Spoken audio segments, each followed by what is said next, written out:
Dans un contexte de déplacement forcé des populations, la fermeture des écoles dans plusieurs localités de la région du Nord, les chefs-lieux des provinces sont devenus les derniers recours des parents d'élèves. Cette situation d'urgence, avec la forte demande de places, a malheureusement engendré diverses difficultés dans les écoles des villes.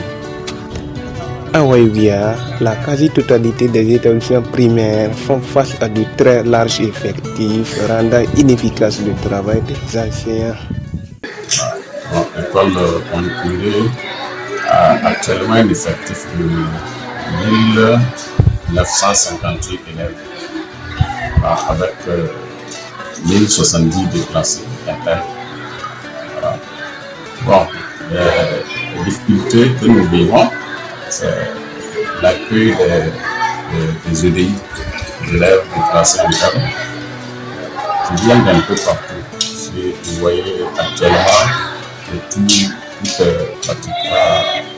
les écoles aux alentours de Waïbia, partant de là, les autres écoles, beaucoup d'écoles actuellement sont fermées. On est obligé d'accueillir ces élèves qui fréquentaient dans ces écoles. Actuellement, nos difficultés, c'est les infrastructures. Actuellement, nous avons 14 salles. Bon, il n'y a pas une salle de moins de 120 élèves. Il y a 2 salles même qui sont à près de 195, 196 élèves. Nos difficultés. Aussi, partant de là, les difficultés en tableau-banc, en latrine, en l'armée. Il y a aussi, nous sommes juste au bord d'une grande porte. Comme étant en face du goudron, vous voyez, chaque fois, on est obligé de demander aux enfants, faites attention. On a déjà l'accompagnement de la police municipale qui vient chaque matin avant 7h30 ou de 7h, voilà, pour assurer la traversée des enfants vers le commando vraiment d'accompagnement de l'autorité dans tous les sens. Voilà.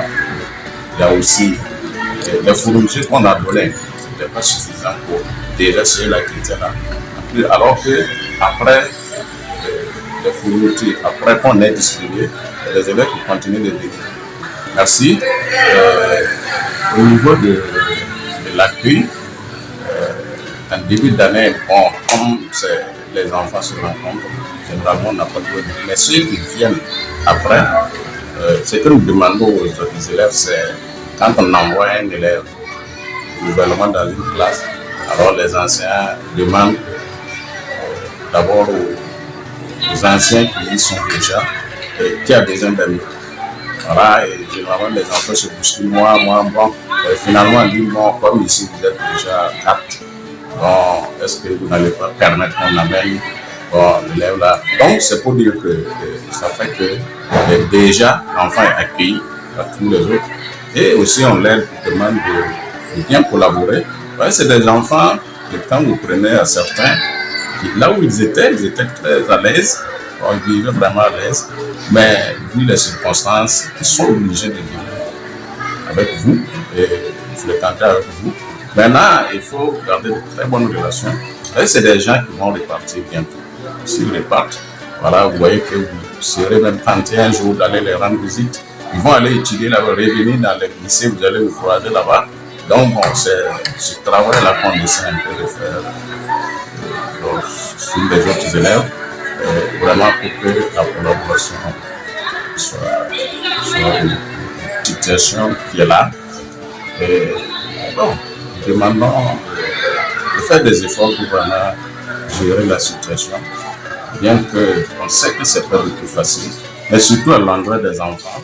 Bon, c'est une situation qui est là. S'ils peuvent essayer de les sensibiliser, bon, pour qu'ils puissent un peu transcender les difficultés là. Bon, et puis vraiment rester collés à l'école.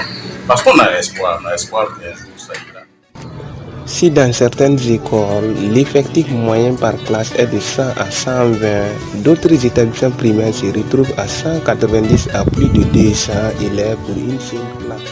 Peut-on s'attendre à un enseignement de qualité dans une telle situation?